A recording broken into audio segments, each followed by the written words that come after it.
Hi,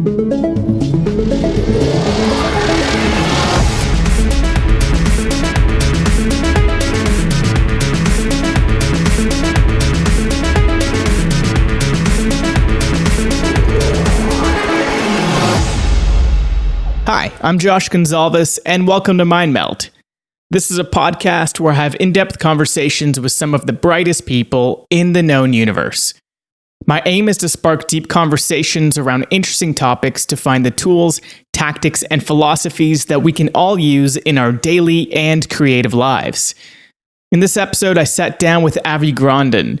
Avi is a Canadian entrepreneur, a digital marketer, and speaker. He's the founder and CEO of Variance Marketing, a Toronto-based full-service marketing agency. He's been featured in Entrepreneur Magazine, Yahoo Finance, Chicago Tribune, and many more on his work in strategizing sales and marketing campaigns for large-scale businesses. He also has a TEDx talk on how to run a company while in school and the things that you can do to make the balance of the two more feasible. In this chat, we get into scaling and automating your business, marketing and sales tactics for entrepreneurs, and Avi also shares tons of insights and his philosophies on running and scaling a business. So if you're an entrepreneur or looking to get into entrepreneurship or running an agency of some sort, this is going to be an extremely helpful episode. And there's tons to unpack in this episode. So if you're looking for anything specific that we talk about, including specific tools or services that we mention, or if you just want to dig deeper into anything that we talk about, I included everything in my detailed show notes for this episode. And you can find those on my website at joshgonsalves.com/podcast. That's joshgonsalves.com/podcast. You can also find the link to that in the description of this podcast if you're listening on any podcast platforms or YouTube or anything like that. And if you haven't already, please subscribe to this podcast so you can get notified when new episodes are published every week. I try to keep things fresh, and there's always something new every single time. And if you found anything insightful or useful in this podcast, please share it on social media so other people in your network can find this useful information. I only do this because I want to share things. So if you can help me out with that, then you too are doing a great deed to the world. So without further introduction, let's get right into it. I'm Josh Gonzalez, and this is Meld with Avi Grondin.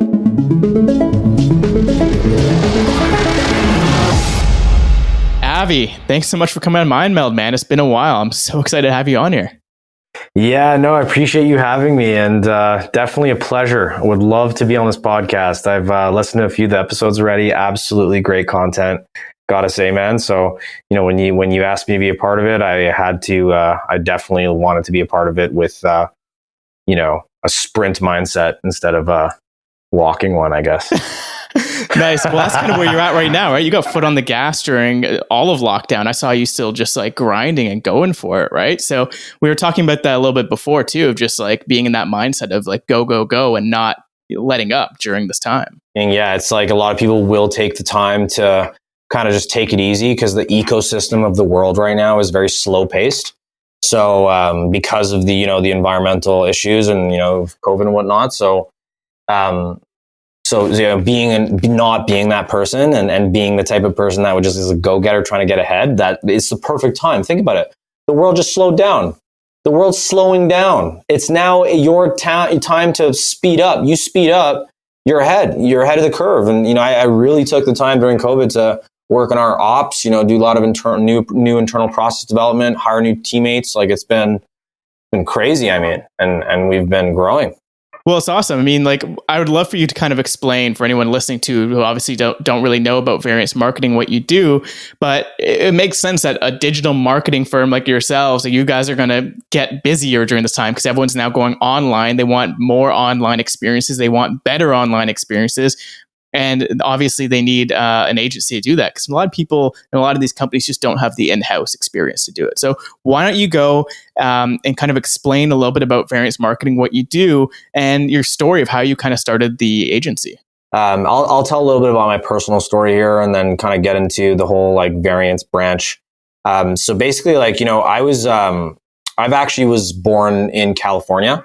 and moved to Toronto when I was 2 years old because my dad passed away. And so we had more family in, Canada. My mom wanted to make that move to feel more comfortable. And so she was a single parent raising me and my brother, who's a year and a half older than me. We were definitely not well off in the slightest. We lived in like a 2-bedroom apartment with like 3 people, my mom and my brother. And so I always saw like my mom struggling and stuff like that. So, I would always see her like when I was like 9 years old, 10 years old, 11 years old, like not being able to help her because I just wasn't old enough to get a job. You know what I mean? Yeah. So I started soliciting things on Kijiji, like hustling, like, moving things around, like all that like classified stuff. And then eventually got old enough to get a job at a company called Spring Masters Canada. So I ended up working there. And I was a door-to-door like salesman selling landscaping services, right?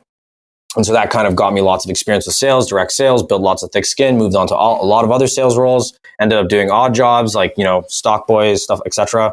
Got to, school I was aiming for, which was Schulich at York University. And then 2 years into my degree, I, got lots of internships, worked at Questrade, CIBC, I got offered a hedge fund and ended up working at IBM as well.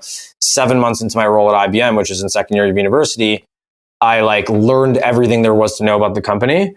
I felt that like my cap kind of was reached. And also within my role as well at IBM, I realized that, hey, I'm doing the same shit. It's like a robotic job. It's so redundant. Everything I'm doing is the exact same.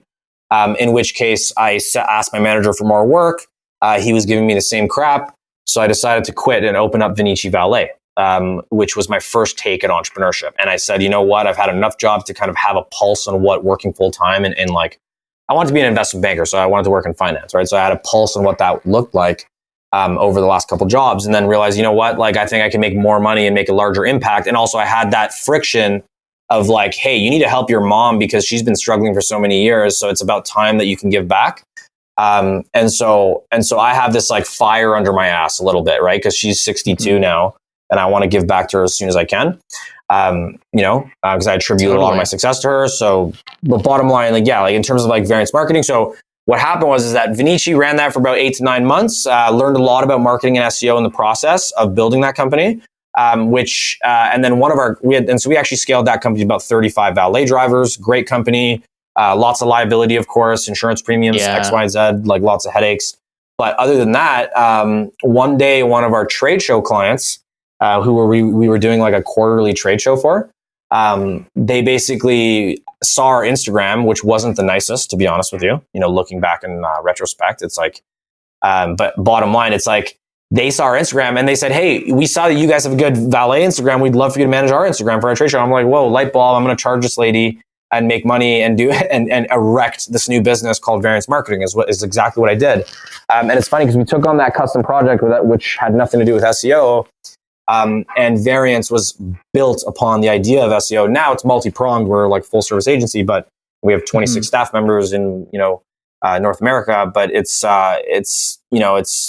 been sort of this consistent optimization over time to grow our team, grow what we're offering, become better marketers, really put good projects under our belt. And we've had the privilege to work with like Ellis Dawn, Six Buzz TV, some famous artists such as like Lil Yachty, Blueface, Comethazine. We did work with Sick Kids Foundation, Cineplex, Aroma Espresso Bar. The list keeps going. I mean, but the idea is that we've started from nothing. Like it came from an idea in a head of my head that I was just literally sitting in a car thinking like, hey, I hate my job. I hate this friction and this redundancy at work. How can I fix this? Right? That's awesome. So that was like your light bulb moment. That was like your awakening. Because I mean, you had the other business, but then you had it almost like, it seems like you had like these levels of like, I always call it the awakening, the entrepreneurial awakening. Like it clearly, it sounds like you had that from a very young age. Like you had the drive to do this because you wanted to help your mom, which is, it's amazing. Like that's a really, really cool story. Because a lot of people, I mean, for better or for worse, don't have those tough experiences early on in life. They kind of coast, or like they just don't have that, like you said, the fire under your ass to like go and do it. So then when all these other things start piling up, it's like the bubbling of the boiling water, right? Finally just burst, like, fuck it, I'm doing it. So I think that's awesome, man. I love those stories of like just jumping in head first. It's awesome. So what was it like early days? at Variance, like for you? Because it wasn't just yourself. Were you a solo entrepreneur at the time? Yeah. So I mean, so here's the spiel. So when I got my job at IBM, it was really a 16-month placement, right? So I was supposed to return back to school to go to third year after that 16-month placement. And you have to understand something. Schulich does not offer like co-op programs, right? So it was like I had to petition my whole degree, get them to put me on pause and I had to get that allowed. Once that was allowed, then I went ahead and accepted the job offer, in which case took 16 months off my job. So I basically 7 months into that 16-month process, that's when my job became redundant and annoying, in which case that's when I erected Vinici. So I still had a bunch of months left, right, to go back to school and hit that summer and go back in September.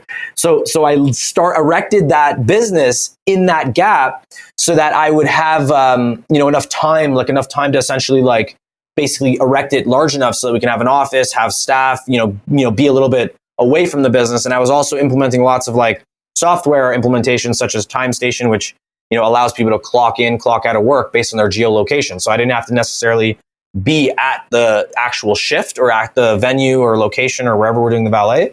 Like we would have this app that they would essentially just clock in and clock out of work, and we would have automatic payroll. We would just hire an event manager and they would just be the guys to report to at the end of the day.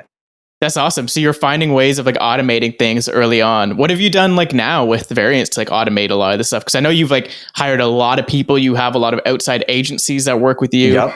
Third parties. So like what is your mindset on that? Like, because a lot of people don't like to delegate, right? Yeah, like I love automation. If you saw what's in the back end of my business, I promise you your jaw would drop in terms of like our automation capabilities. So we have automation capabilities for like nurtures, like lead nurturing to get them from like MQL, which stands for like market qualified lead, and transfer those people to SQL, which is sales qualified lead, in which case they're booking appointments with us and moving forward with our sales process. So we have like a really automated system for that. We have a really automated system for client onboarding. When someone does pay us using Panadoc, it then creates all the client folders. It sends them an email saying, here's the onboarding questionnaire. And then it says, it pulls them out of the marketing sequence because they were just getting marketed to. Now they're a client. It then creates a Monday.com board, a project board. And then what it will also do is delegate all the tasks associated with that project right off the payment. So like within 5 minutes, their whole project board's created, their client file's created. They have the next step on how to like fill out the questionnaire. They have a Google Drive created and shared with them. And they have all the appropriate like next steps, and like we put them through like an automated onboarding funnel. So there's so many like ways to alleviate time out of business, and automation's done in two ways. The first way is software and robots, let's call it. What do you use for the software for those? Oh, there's a long list. So like, I mean, right now my software cost is about $7,000 a month, which is like ridiculous. And that's all the variable costs associated with like more seats for the softwares, as well as like just like enterprise packages. But, I'm saying like there's two main ways to automate anything really, which is that there's the software approach and then there's the human being approach. But either way is fine. Like people look at automation as this like programmable interface coding thing. Automation can be that. Trust me, but the root thing that automation is solving, the word automation is solving, is getting a process that has to be done multiple times, delegated effectively so that you no longer have to do it. It's now automated, right? And so that can be plugged with softwares or people, in my opinion. And so we've very well leveraged that. Using Zapier, we use lots of Zapier. We use webhooks. We use lots of automation tools, like for like email automation. We use ActiveCampaign, Ontraport, Infusionsoft. So, I mean, there's lots of tools you can use to really drive automation. HubSpot's one of them as well. I mean, yeah, it's been a ride, and lots of time alleviated as a result of like these micro implementations of automation. So yeah, I think that's amazing. You're saving time of obviously paying employees to do that. But like for them, you'd need like 5, 10, 15 employees that are manually creating the Google Drive and like sending them this, sending them that. And then what I find really interesting is in that process, shit can go under, what do they call it? They can go slip through the cracks, south. Right? Things go south, shit slips through the crack. People forget about stuff. They have to follow like the SOPs, the standard operating procedures. Like I do this, then this, and this, and this. So I know a lot of people are still not in that mindset of like automating things. I was just in that mindset few months ago when I was building a SaaS product. Like that's when real automation really starts playing, because you're thinking of every little step and how to automate that. There's like triggers and then actions. And obviously you mentioned Zapier, and that's kind of like the impetus of that. So when you start creating these systems, what is your mindset on this, and how do you go about building out these systems from like a general sense? Well, first, the biggest thing is knowing your process. Number one, right? And the biggest thing with our clients is we do like a big exercise of just like discovery sessions to map out customer journeys and map out business processes, right? And once you map it out, and it can be as simple as like a Bristol board or a piece of paper. It doesn't need to be so intricate. You want to use something more advanced, use Lucid Chart. But the idea is that you need to map out your process before you can find where the holes are and where the automation opportunities are. Because if I don't know what's in front of me, how am I supposed to figure out how to speed it up? And so that's what you got. You have to have this optimization lens or this optimization hat on, and you have to really first map the process out.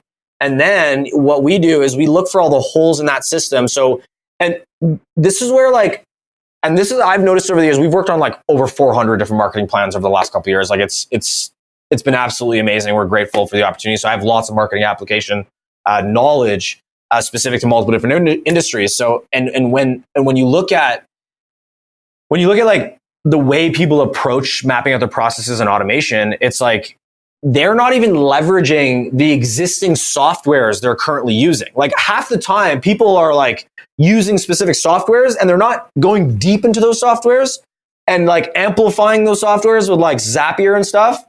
They're just like looking for more SaaS because they're always like wanting these flashy new tools and these new utilities they think they're going to gain. But it's like, look, man, really learn what you currently have in your ecosystem, in your business, in your software stack. Understand every feature in and out. And that goes along with mapping processes out. It's not enough just to say, okay, first we have a discovery call, then we have a demo call, then we have a proposal review session, then we close them, then we go through, that's not enough, okay? We need like a full-fledged process built out. Okay, where are they going? What pages are they seeing? What emails are they seeing? What ads are they seeing? What internal systems are talking to other internal systems? And in what way, in what sequential order, and what triggers are there exactly, right? But most importantly, what are you using right now that we can actually not have to incur additional software costs and really dive deep into those existing softwares you're currently using? Because 99% of the time, half the clients are not even using them properly, or like not using them to their highest utility.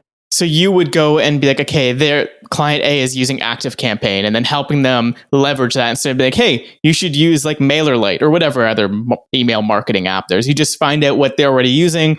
Most of them do integrate with Zapier, or they have webhooks. So you just find out what they're using. Be like, hey, we'll teach you is it teaching them how to use it better, or just like putting it in place for them? So we're big on, we're a done for you agency. So I mean, like a lot of the stuff we do is for our clients. Like we do a lot of hand holding. We have a lot of high net worth clients. We have a lot of enterprise clients. We also have a lot of SMB clients. And then as well, recently, I've gone ahead and put some time into building a course, because a lot of the stuff I'm doing at my age is just simply not, it's just actually a disservice not to share that trajectory with other people and share more importantly, the tactical information that can lead to more success and amplifying my value in the marketplace, right? So it's something that I've really kind of not wanted to do. Like I'd never wanted to actually be one of those guys, but I feel like the approach I'm taking and the direction I'm going with the course is way more tactical, way more hands-on, like actual, here's the real meat, here's the behind the scenes, here's the skeletons in the closet. I go full exposure, like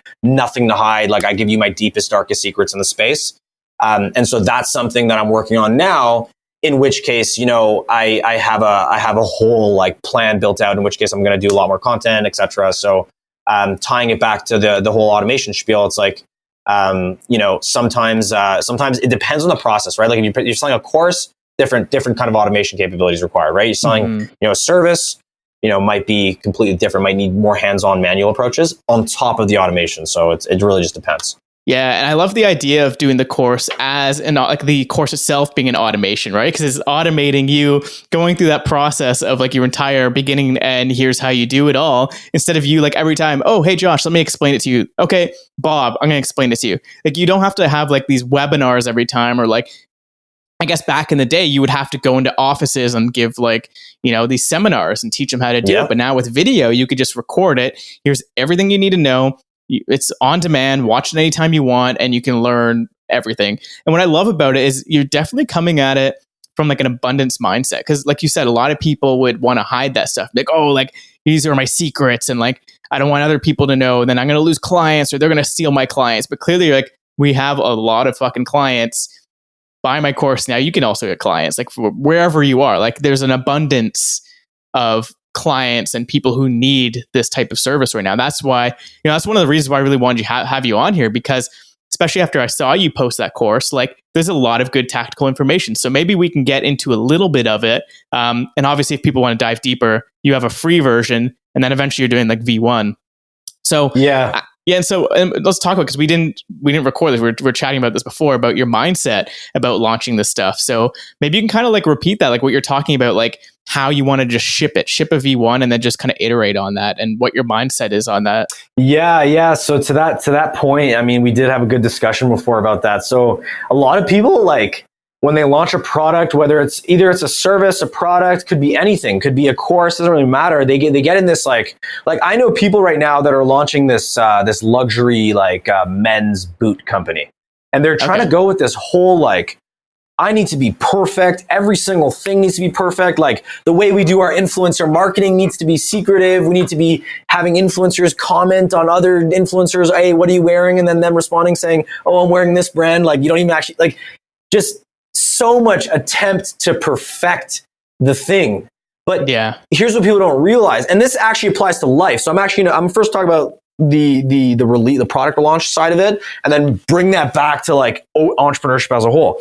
It's people try to make things perfect. They try to launch this absolutely perfect thing, but what they don't realize is that you need to actually iterate that product over time, optimize it over time. Like I'm a big believer in, like you said, the V1 comes first, the V5 comes after V4, V3, V2. Like it's this consistent iteration. Variance marketing, I got my logo done on Fiverr.com, like when I first started.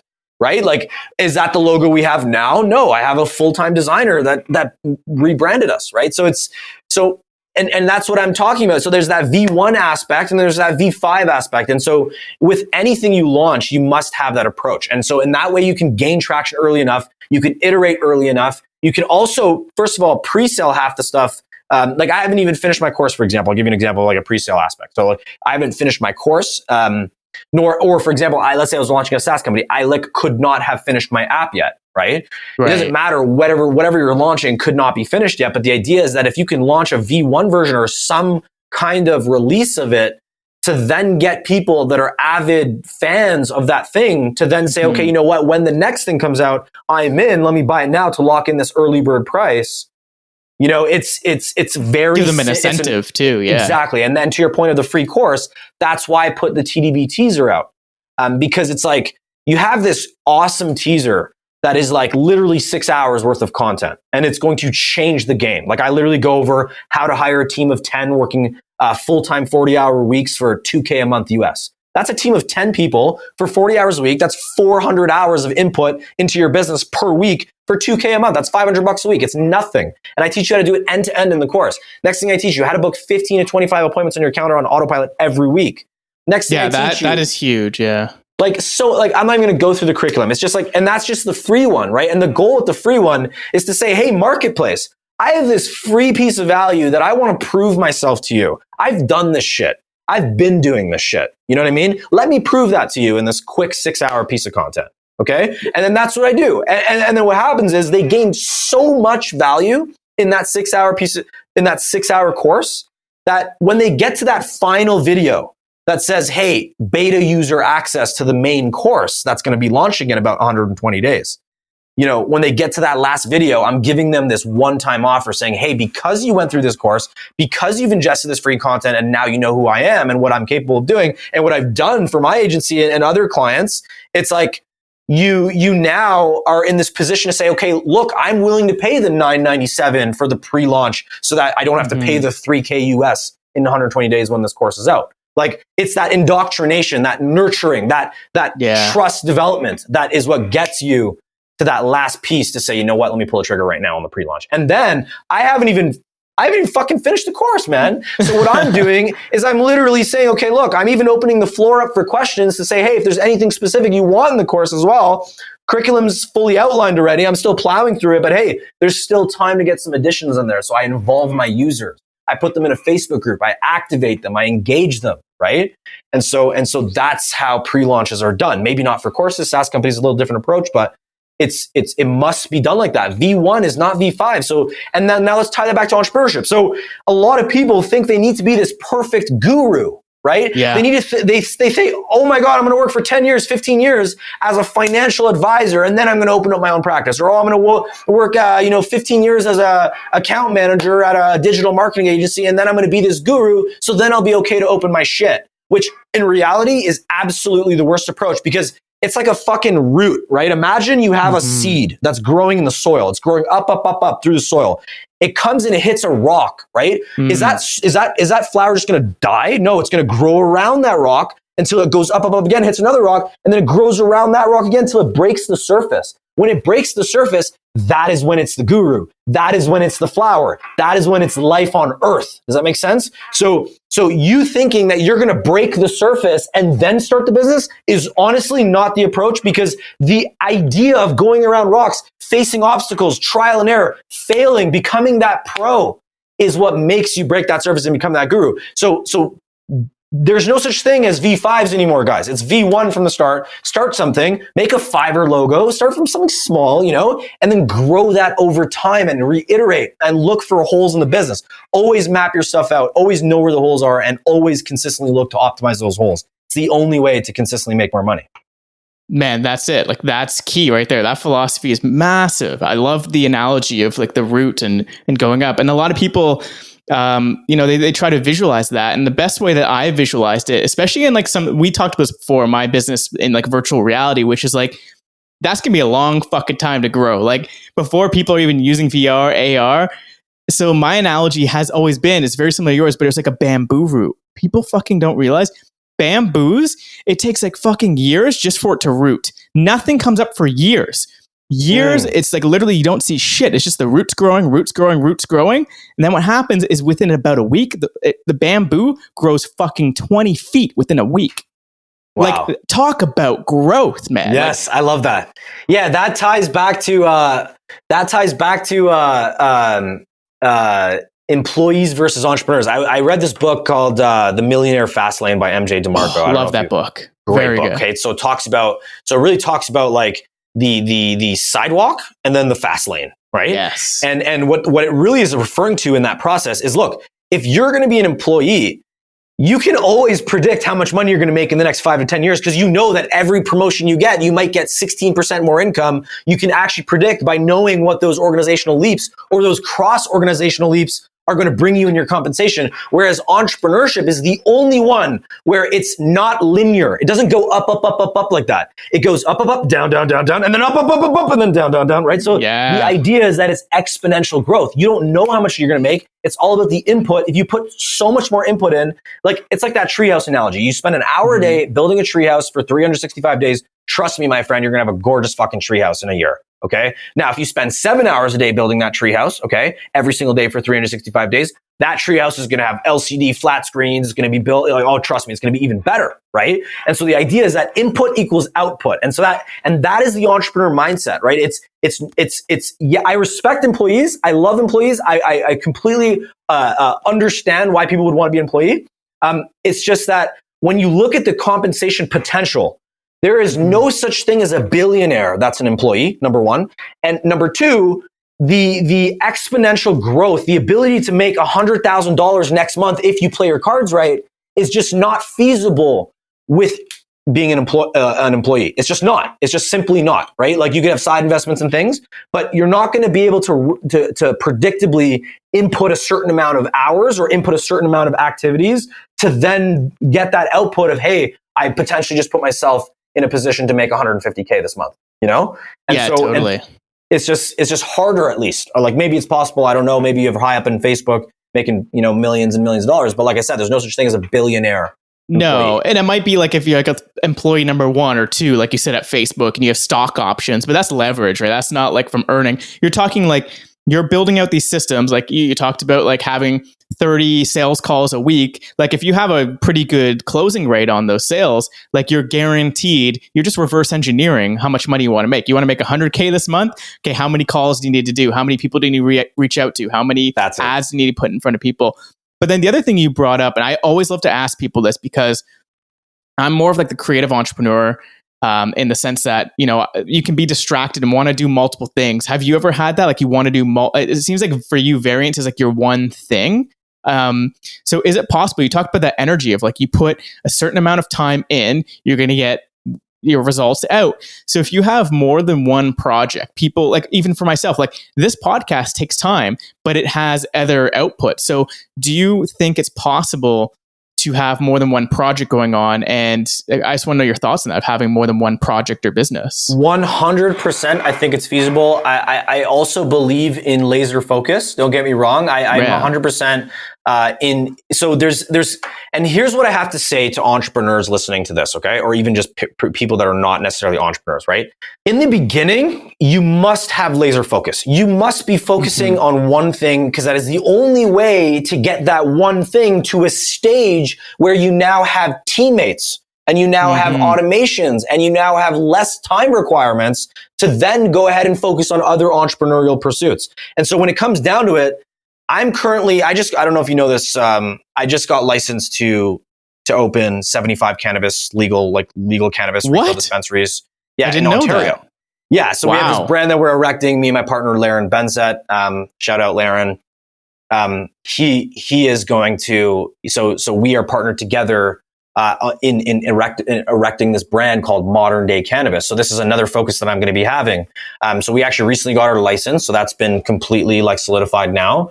We're raising capital for it now. So this is the first time I've ever raised any capital. I'm used to bootstrapping valet companies and marketing companies and e-com companies. So you know, this is definitely a new spiel, raising other people's money, but it's definitely a fun ride. And we have the license capacity of 75 retail operations in Ontario. And so we're going to be erecting some as we go. And so to your point of that split focus, I am now able to do that because I have a team. If I was just starting out and I didn't have a team of 26 staff members to leverage and have, you know, people doing sales, people doing service, you know, people doing administrative work, you know, lead gen people, right? You know, having, you know, SEO experts, off-page optimization, developers, designers, copywriters, right? Like these are all people that are in this pre-built system that I've made. So, and then I have a manager who takes care of making sure that things are running smoothly. So could I step away and allocate time to erecting stores that are also passive once they're erected?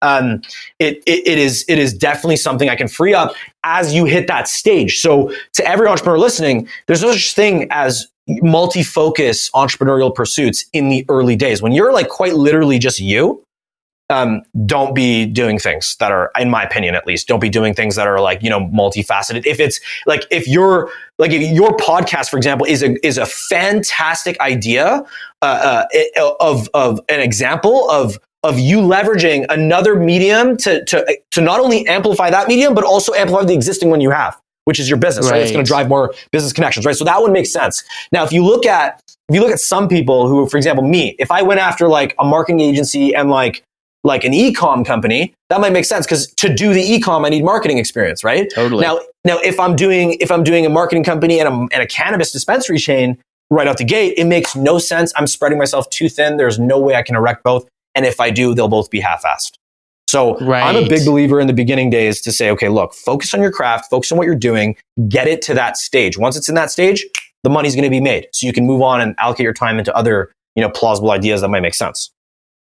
Yeah, I actually love that. And that's what I've been thinking of. You almost like phase it out, right? You go like, hey, if it's like 6 months, a year and a half, 2 years, whatever it is, how long did it take you for working with Variance to get to this point where you're ready to do another project?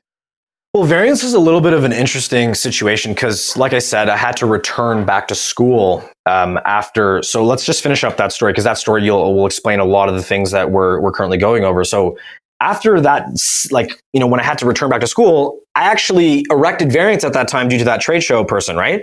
And so I was running 2 companies out of the same office and having to return back to school that following September. So I was faced with this decision of, hey, I can't fucking do this. There's no way I'm going to go to Schulich full time, which is one of the top business schools, run 2 businesses and be able to and manage it all. There's just no way, right? And I was still and this is the exact example of what we're discussing, because I was not ready yet because I was too early in my entrepreneurial pursuit to then go do that. So what was interesting was that I had to face the decision of selling one of them. And I told myself, you know what, Vinicci is a bigger company right now than Variance at the time. And it was a great value. We had 35 drivers. We had Palace Pier, Pantages Hotel, Cosmopolitan Hotel, like Cineplex, like lots of really good relationships and clients that we were doing events for. We worked with over 25 different event planners. Like they had events every month and we were doing lots of events. And then we also had day shifts and, it was amazing. So it was a good first business. Now that business, I sold it because I was just like, you know what? The problem with it is that there's lots of liability. Anyone could crash a car and then my insurance premium goes up. Number 2, 10 years from now, self-parking cars are 100% going to be a thing. So there's no way I'm building $1 million business and then all of a sudden going belly up because fucking ecosystems are changing. So that was another thing. And then the other thing was just the fucking headache, man. You're paying people, minimum wage to show up to, plus you're paying, well, that's because of the competitive rates. The only way you can afford to pay people is minimum wage, because the only margin you can get on top of those hours, based on the competitors in Toronto at least, is only a certain amount, right? You stay competitive, right? So the idea is that, there was just, and then people were not showing up for shifts as a result of their low wage capacity and whatnot. But they were getting their tips and whatnot, et cetera. But bottom line is this. So it was just a messy business that required me to also be there most of the time as well. I had to hire people, be there. It's a very physical thing. Whereas Variance was always this thing, hey, I can go to Italy, connect to Wi-Fi, and then just be working on my business and be good to go. And then I'll maybe go to France the next month or something, right? Yeah. And so that idea of nomad, let's call it nomadism. Yeah. And that would have been a couple of years ago, right? And that's probably the peak of it's still not the peak. It's still very early on. COVID maybe paused it, but I think the ideal, I've been definitely thinking about that 2017? 2016, 2017? Yeah, so I believe I erected it in 2017, and then that was when I was going into 3rd year after that year off in 2017. In which case I had to put in 2 more years, and I was going to graduate in class of 2019. So I actually graduated last year in October. So you actually end up going back. Yeah, that's the point, right? Exactly. So, cool. So after selling Vinicci, the reason why I sold Vinicci was so that I could free up time to go finish on my degree, please my mama, because I know I want to make sure my mom was happy. Right. And then the other thing was to, obviously pursue a business that I thought was more long-term. And so that's when I was running Variance alongside Schulich for the remaining 2 years, for the first 2 years of the business, which is not necessarily full-time, but I did get some great clients, great projects, great teammates. We didn't have an office. I didn't need one at the time, but I had to get rid of the office, et cetera. And I was doing more nomadism. We had lots of people across, the planet, let's call it, kind of helping us with all of our projects, et cetera. And we were starting like that. I was more of a marketing consultant in those first 2 years while I was in school. And then as of October of last year, when I officially went full time and erected the full agency with the team, and we grew it, really well. We have a team of 17 individuals in the Philippines. And then we have a team of 10 office staff in our office right now. In 11 months, we put that together. So that's crazy. So that's over the last 6 months too, during COVID. Did you guys shut down? Did you guys shut down at the very beginning? So we did shut down. So yeah, we did shut down. But luckily, luckily we are a digital agency. So when we shut down our offices, we had to definitely trim the fat a little bit as well, because first thing people do during recessions is they actually pull their marketing spend, right? Because it's just it's this freaky fight or flight mentality that they have. So we got lots of marketing spends pulled, which is ironic because that's what's going to get them more money. Yeah, it makes no sense, and that's what we had to go through this whole little pivot during that time to say, hey, look, clients, as much as you think that it's smart to pull budgets, it's just not, and here's why. We have to build you an action plan on how you're going to deal with COVID and actually thrive during this time, right? Because we have lots of clients that are already thriving during this time as a result of those shifts that we've made. So we had to make this formal email we sent out. We got lots of pull from it. Lots of people wanted custom plans. We made more money from those custom plans as well. Oh, wow. And we're, it's just the ability to adapt in business is number one. I hold that as number one. And that's what I love about the agency space. If there's one thing I love about marketing agencies or any kind of dev shop / agency style biz, it's that you can quite literally change overnight. I could be targeting service businesses that benefit from more sales calls and more MQLs and SQLs, and tomorrow switch my entire business model to target e-com businesses that focus on more like paid advertising funnels that need more like, branding and, like product inventory management style solutions, right? Or I could, a week from now switch to people that are public speakers and target their personal brands, right? It's whatever I want, right? And that's what I love about the agency space. Oh, okay. This is perfect. Because I really wanted to get into the whole idea of like niches, whatever. I think it's more people on the East Coast like to say niche, but I let's like call to it niche. I like to say niche too. Yeah, I'm a niche guy. Niche guy. So that's good. Are you familiar with Sam Ovens? Consulting.com. Yes, he says niche. He's a niche. Yeah, exactly. So it's pretty funny. Yeah. Sam Ovens, yeah. So he's great though. I did take his consulting.com course. It is actually good, but he talks about like having the niche, right? And what you just described is almost the opposite. And I actually want to ask you about that is like, do you even need to have a niche, or is it just like you said, you can focus on a niche and then you can turn that off, go focus on another niche because you have a skill that you can direct? So I'm a big believer in anti-niche. And I'll tell you why. And no, listen, there's a lot of viability. I've seen people make millions of dollars selling solutions to chiropractors only. Okay. So, and I've seen marketing agencies hit multi-seven figures doing just one-pronged services. Okay. So here's what I want to drive home. And this is my thoughts on the matter because I've been asked this question multiple times. I've also considered doing this. And I've actually done some niche work as well. So, but we've opened it back up and I'll tell you my thoughts on why. So let's talk about niching first. So niching is great because there's this idea of specialist.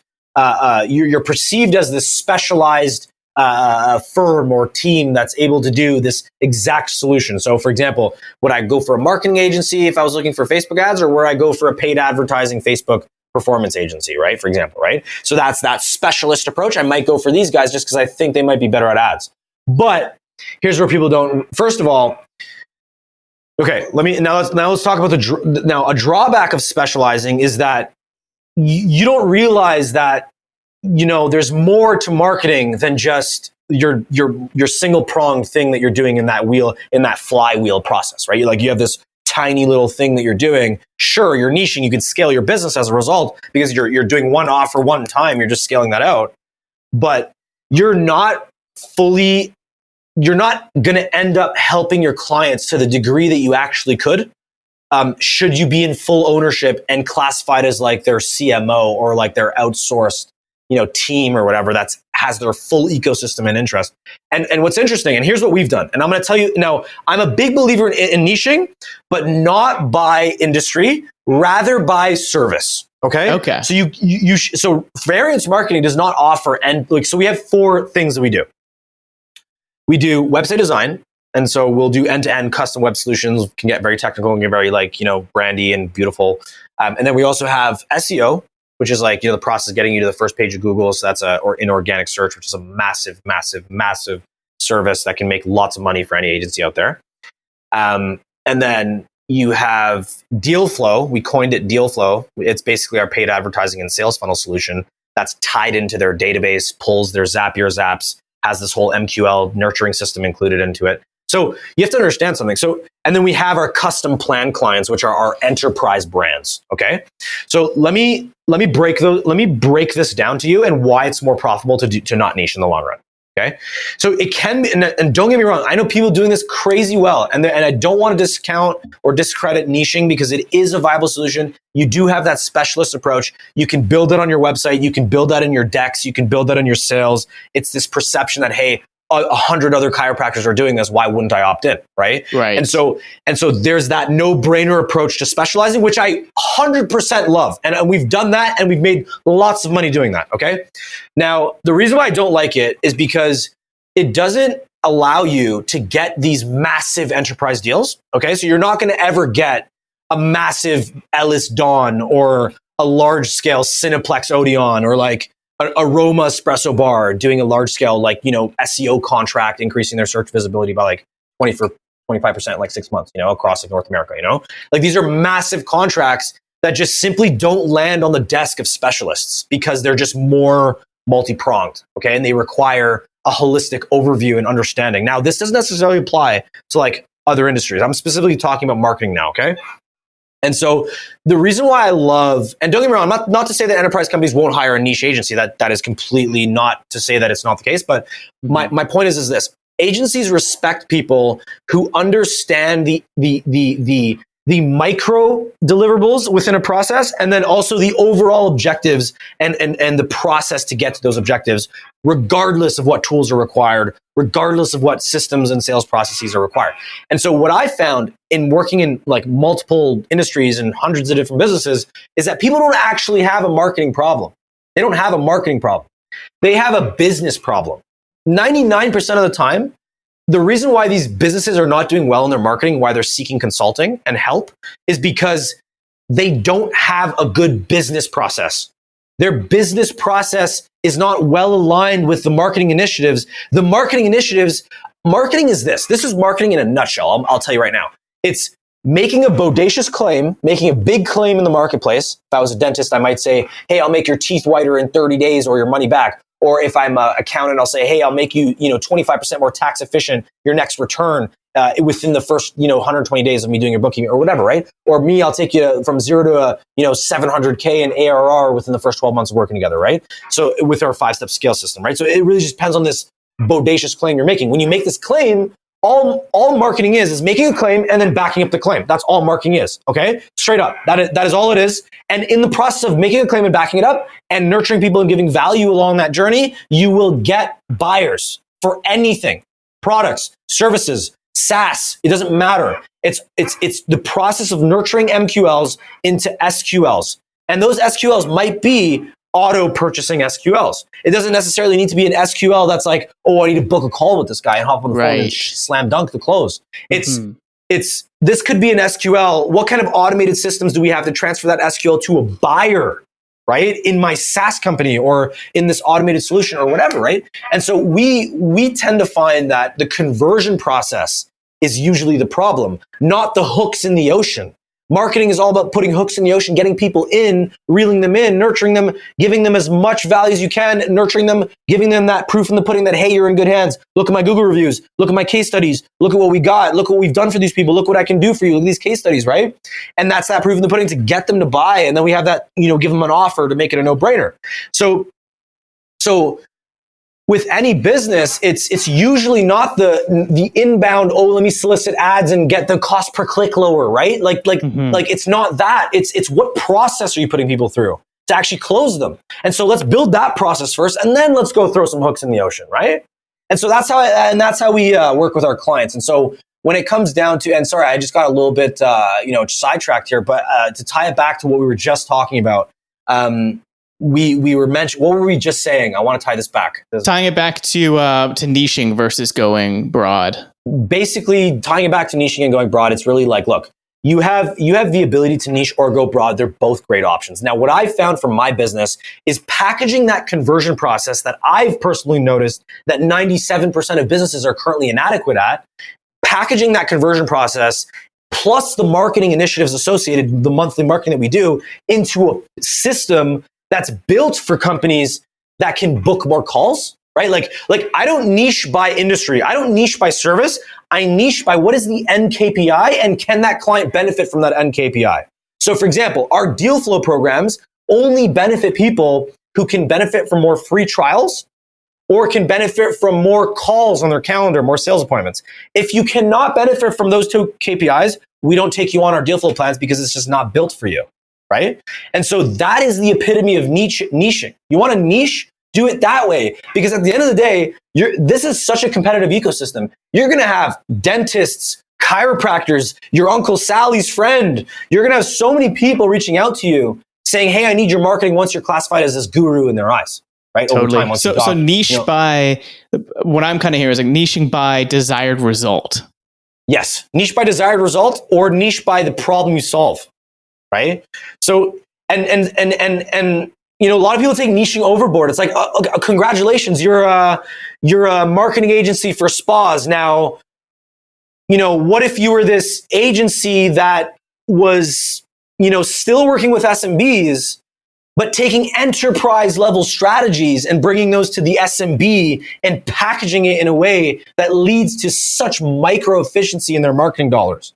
that like they scale with you. They become this, oh, I'm spending $1,000 a month initially on my ad spend plus the 10K setup fee and 5K a month it costs for Variance's fees or whatever on the entry level side. It's like you now can scale with us because the process we're putting you through, we're building that conversion process, and then we're also amplifying the people to get through that conversion process. So it's like you just end up making money, and then you're in this position to reinvest, and we just make more money too in the process. So it's like crazy flywheel. Yeah, that's why like I said, the flywheel, and most importantly, the end value of the customer. Because if I'm niching and I'm just this Facebook performance agency, I don't give a fuck about what the client's doing with their CRM. I don't care about what the client's doing with their branding. I don't care about all these other things that lead to more efficiency with, frankly, Facebook ads as well. And so what's interesting is that if I have this holistic approach on my clients, that I'm their guy and that my team is there for them, it's this viewpoint that, hey, I want to scale with these guys because they're multi-pronged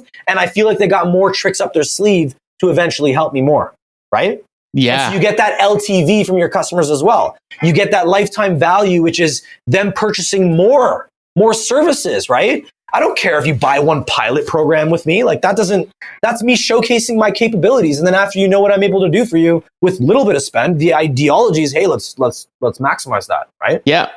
Yeah. Fan the flames, put some oil on the fire and let's go. That's it. Wherever the wind's blowing, that's where you should be running, you know? Like 100%. So there's another thing that you kind of brought into, and that's part of your process. What you called it, MQL, SQL. Yep. Marketing qualified leads, sales qualified leads is what you said. So like, what is that process? Because that works obviously for your business, that works for your clients' businesses, and that's sort of like the process. That's sort of like the sales funnel process. So why don't you kind of like high level kind of explain that, and then maybe some tools and tactics on how to maybe optimize those parts of the funnel a little bit better. Totally. So, I mean, funnels are what I was saying before. They are a bodacious claim matched with proof in the pudding. Okay. So, and you're putting people through steps to build that painting, to draw that out for them. Right. And so, you know, if you're doing if the end KPI is like booking calls, for example, right?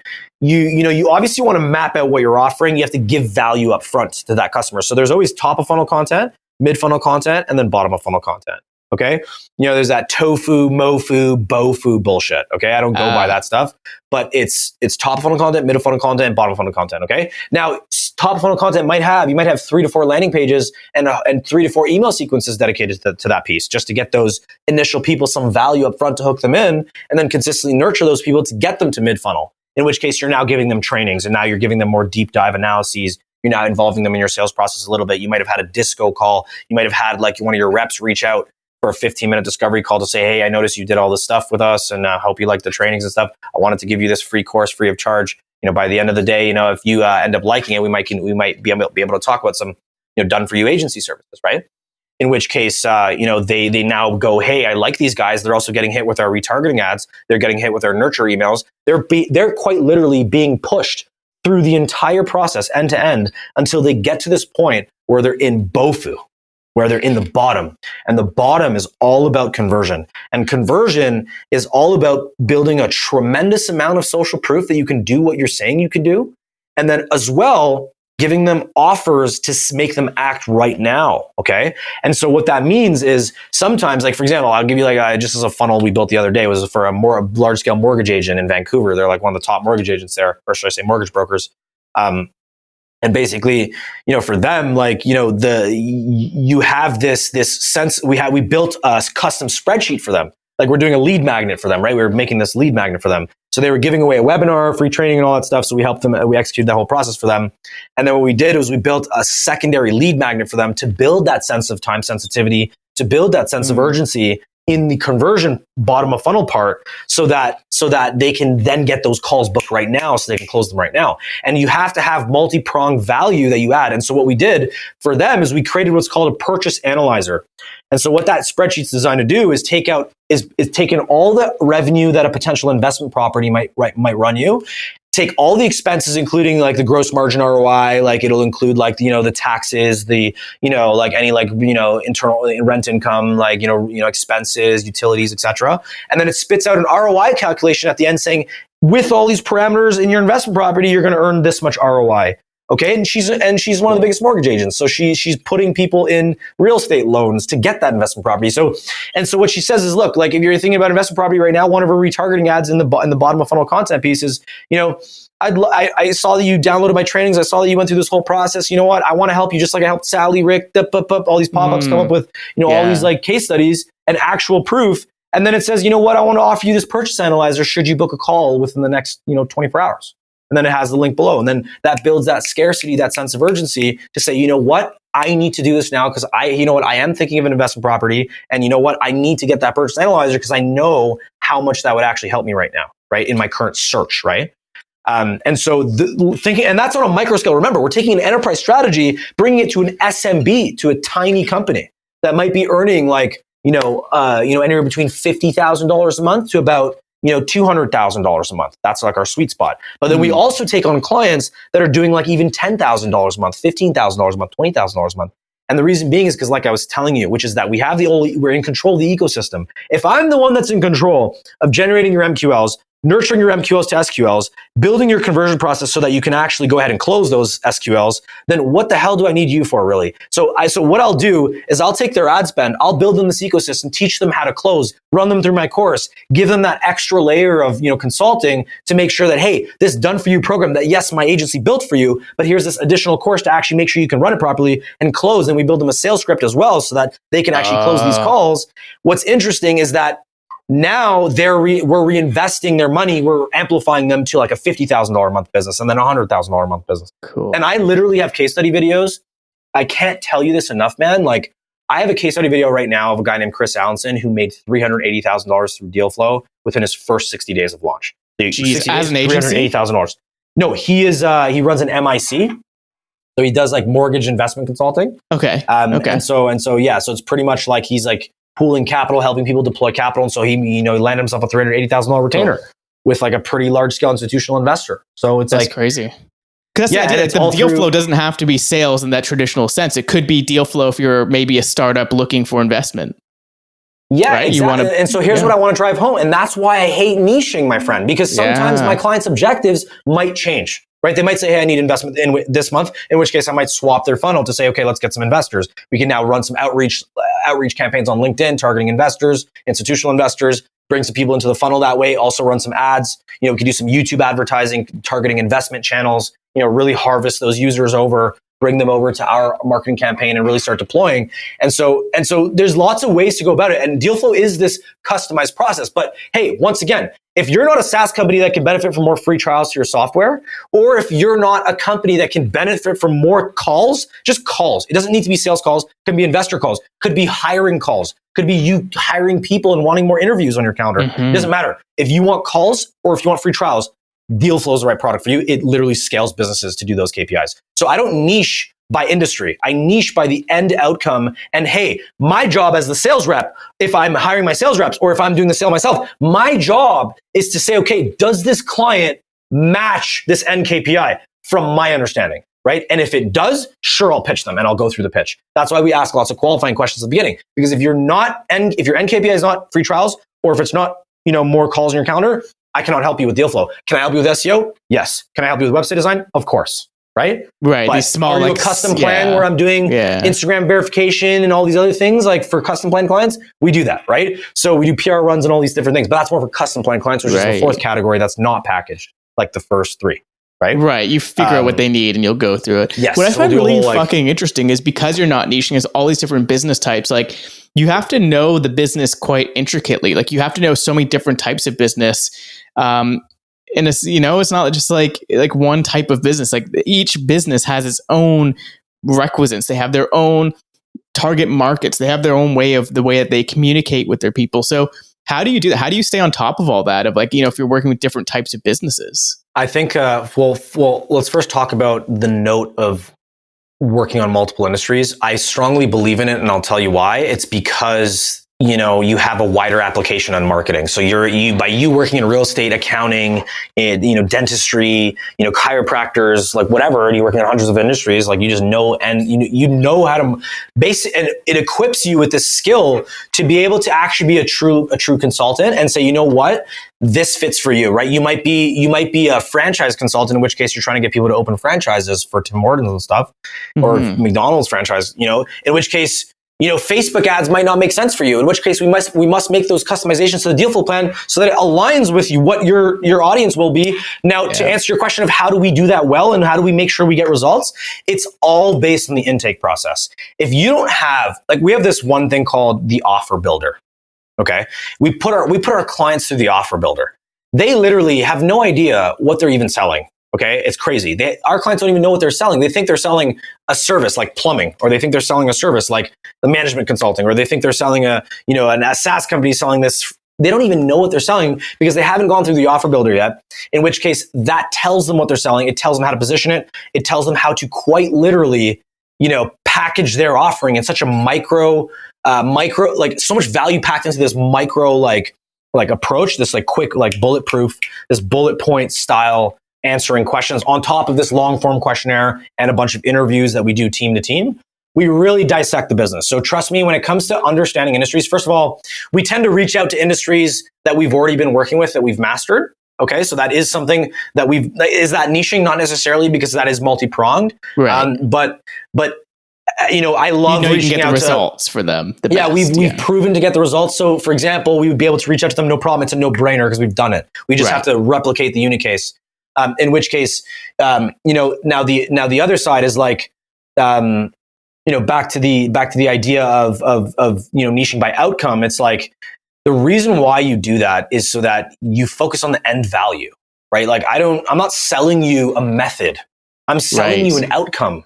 Okay. So that's why I call it Dealflow. I don't call it sales funnels with paid advertising and MQLs to SQLs. It's called Dealflow. Why? Because it fucking brings you more deals flowing to your calendar. Or more free trial deals flowing to your calendar. But the idea is that, and we used to actually call our services for PR. We used to have this other and we've done lots of pivots, right? So I used to have these other services. We used to have this other service for PR called credibility, right? So we had Dealflow, we had credibility, and we had omnipresence. So omnipresence was our SEO and retargeting plan. Cool. And then we had Dealflow, which was the intake plan to get more customers. And then we had credibility to establish that credibility, which was the PR run we were doing. Right. And so those are outcomes. The names of the products are what the methods solve. Right. I don't care to sell you on Facebook ads. I don't give a fuck to sell you on YouTube ads. Right. I don't care to sell you on SEO either. What I care about. New things come out all the time. How many leads, how many appointments, how much revenue. That's all I care about. And that's all you should care about as a client. Absolutely. I mean, that's just business, in its very essence. Yeah. And that's why I told you 99% of the time, half these fucking people have a business problem, not a marketing problem. Definitely. And that's why it's just, and if you approach your marketing in that lens of, hey, it's just zeros and ones and dollars and it's business. So $1 in must equal $2, $3, $4, $8 out, or else it's a waste of time. And if that is the approach, then you will be able to scale your marketing agency. You will be able to get lots of enterprise clients, and you will be able to build a name for yourself in the process. So, that's 100% something that I, resonate with. That's amazing, man. That's incredible. Super powerful. So my question for you, man, is you've been going through loss. Obviously a lot of the stuff that you're teaching and that you're doing for your clients is cutting edge shit, in the marketing landscape, 100%. How did you learn all this stuff? What did you do to find all these things and find what sticks? Was it other courses that you did? Was it videos, books?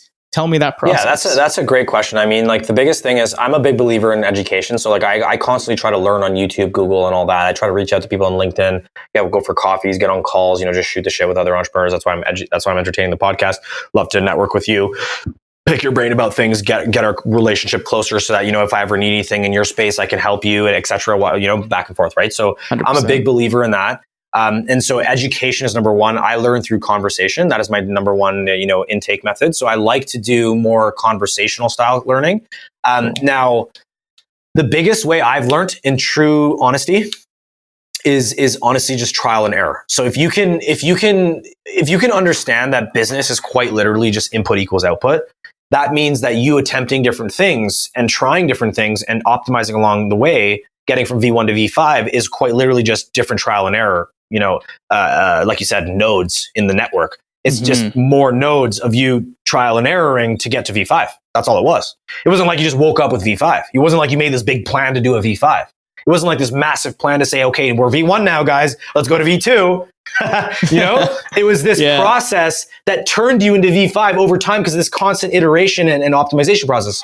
So to answer your question of, how to learn, it's quite literally build a parachute on the way down. Like that is not just some random thing. That is like learn as much as you can. Have a pulse in your marketplace. But the way that no one's doing that Dealflow credibility, naming it, no one does that shit. That is completely from my brain, completely offering solutions that I thought would make sense and trying it and seeing if it worked. And hey, you know what? We don't offer credibility anymore. We don't offer omnipresence anymore. Okay, we offer Dealflow, website design, and SEO and custom plans. Okay, so that is where we're at right now, right? And so I had to remove those because they weren't the right call. Does that make sense? Totally. So it's this optimization process. It's not a wake up and have this all. It's we must be learning every day. We must be, most importantly, trying new things. How the hell am I supposed to tell you that I'm able to do your marketing and I'm able to successfully generate revenue for your business and help you scale if I haven't done something similar, or if I haven't done something in the past that gives me that confidence, right? If I haven't done this, why the hell am I in a position to sell it to you? And why do I have a 4.9 on Google with over 80 reviews of clients who've have happily, we have over 150 reviews across all platforms. And we have lots of enterprise level case studies. It's why do I have that? It's not because I was afraid to try shit and I was just ingesting courses all day. I'm not reading blog posts all day. I'm not looking at YouTube all day. There's only so much you can do of that shit. One day you just got to wake up and fucking smell the coffee and just get to work. You know what I mean? And that's what a lot of people don't realize. They think it's all secrets and info. And look, man, put your head down. If you need a pen and a paper, do that.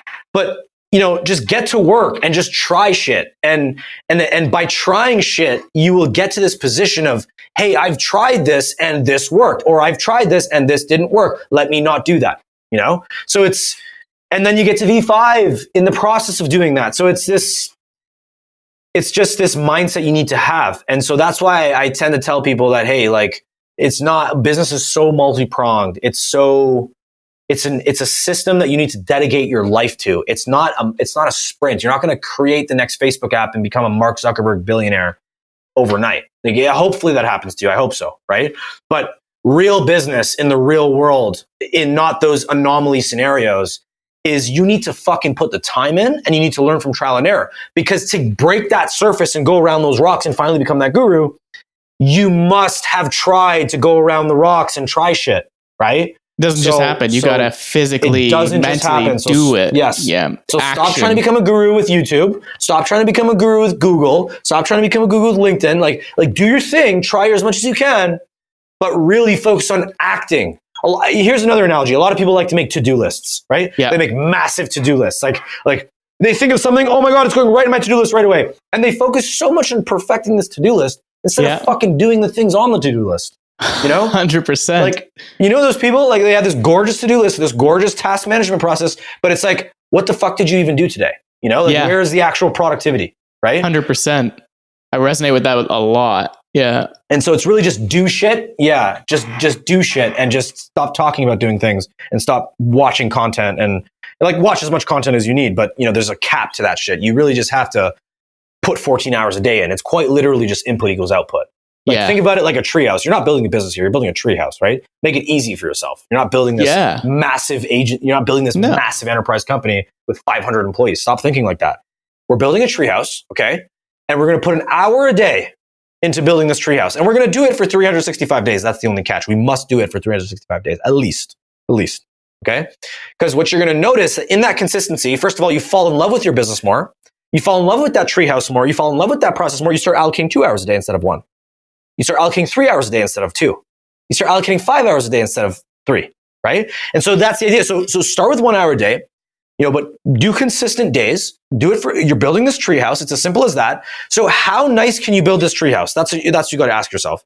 And really, it's as simple as that. So if I get the materials, if I get the wood, if I get the nails, if I have the tree, if I have everything I need, if I plan it out and I just put an hour a day into like putting this shit together, trust me, in 365 days, that fucking treehouse is going to survive the next 5 winters. I can guarantee you that, right? Or 10 winters or whatever, right? I'll make sure that this fucking treehouse is bulletproof because I put 365 hours of my time into this thing, whatever the hell it was. Could be my relationship, could be my biceps, doesn't matter. Could be my desire to change the world environmentally. If I put 365 hours of my time into anything, it will blossom and turn into something else. So that is the approach. There is no more YouTube content to ingest that is going to help you. It is quite literally just doing shit and making shit happen and learning along the way. And that's it. And just not repeating the mistakes. That's all it is. Dude, it sure is. That's incredible advice. And along the way, do you have a process of documenting your successes and failures to memorize or maybe share with the team, or like create a sort of journal-like entry of like, hey, this worked, this didn't? Or was that just what your course ended up being? Just like all of that being put in together? Yeah, so I think like I was saying before, if you map out like when we first bring down a customer, we say, okay, look, let's map out your process right now to figure out where to automate, for example, is what we were talking about before. So like you need to that if that process ever changes, you must change it in the map. Okay. In which case, I ask you too, do you guys have something that maps all these moving pieces? Yes. Yeah. Yes, we do. Yes, we do. And so we use Lucidchart. We're a big visualization is number one. And Lucidchart is it's the most low cost, easy tool to do what this requires you to do this process. So you map out your process, but remember, everything changes as the organization changes. Now, what I'd like to do is actually build what's called a company instruction manual. So to your point of SOPs before and following SOPs, right? Every SOP I make goes in this one massive 300-page Google Doc, okay? And each page is a new task or a new process in the business, so that when I'm ready to sell Variance, should I ever want to, okay, it comes with a fucking instruction manual that I can just be like, here you go, my friend. Here's how to do everything in my company. Video walkthroughs, step-by-step walkthroughs, checklists. Here you go, blah, blah, blah. There you go. And then they just have this packaged agency that, first of all, on the front end and back end is already automated on service delivery because we have teammates and automations doing everything. And then we have, and then they just get this instruction manual. So it would just be this packaged solution to say, any like big enterprise company that wants to increase their marketing department capacity, or any large scale agency that wants to eat up our clients might want to purchase that, and it comes with that instruction manual. They might learn our processes, etc. It's more lucrative in the eyes of a buyer, a potential buyer, right? And so I kind of do things. I'm very relaxed in my business approach, so I'm not going to say that I'm micro organized, okay, in everything I do, okay. I'm a big fan of the rodeo style. I'm a big fan of the madmen, the cowboys, of the world, right? So, not everything needs to be so, and this is the to-do list thing, right? Like, not everything needs to be mapped out and just fucking checked off, right? Sometimes you just need to do things. You need to think about it like this. Like, not everything needs to be so intellectually thought out. Like, of course, you can think of things intellectually thought out, but another skill that's important in life is the ability to actually think on your feet and improvise and do things on the spot. And to build that on the spot skill, sometimes you just need to dive into shit as opposed to planning things out. And it'll build that thick skin to do that. And eventually you become this pro in client calls, in investor meetings, in team meetings, and this and that. It's because of that skill you've built of handling things on the spot. Dude, you just hit something that totally just clicked for me, like an aha moment. You just said, you're just doing it, you become a pro. When you think of the pro basketball players, the Kobe Bryants of his days, like he was just doing, it was such a flow. He didn't intellectually think about he was going to do this and I have to like think about how I'm going to move. It's like, no, it just happens and it just does. I think maybe the checklist thing is maybe for people who have bad memory, or like, hey, like I'm not going to get to it today. Okay, I'll put on the list for tomorrow to remember what to do. Or like that week, I'm going to plan out my week. I want to get this done in a week. There's your list, but then those things, just fucking do it. I resonate with that so much. Yeah, man. That was a great example. Yeah, 100%, man. That was, you hit the nail on the head there. Like, And you know what? I'm a victim to this as well. Like I've learned from this too. Like we use Monday.com for our project management. Right. We got lots of moving parts, man. There's so many Monday.com updates that we get, like hundreds per day. It's insane. And so it's like let's clip out that noise and let's focus on what's important instead of focusing on, would you rather me focus my day on and responding to 300 Monday updates, or would you rather me focus on doing the fucking shit on my plate?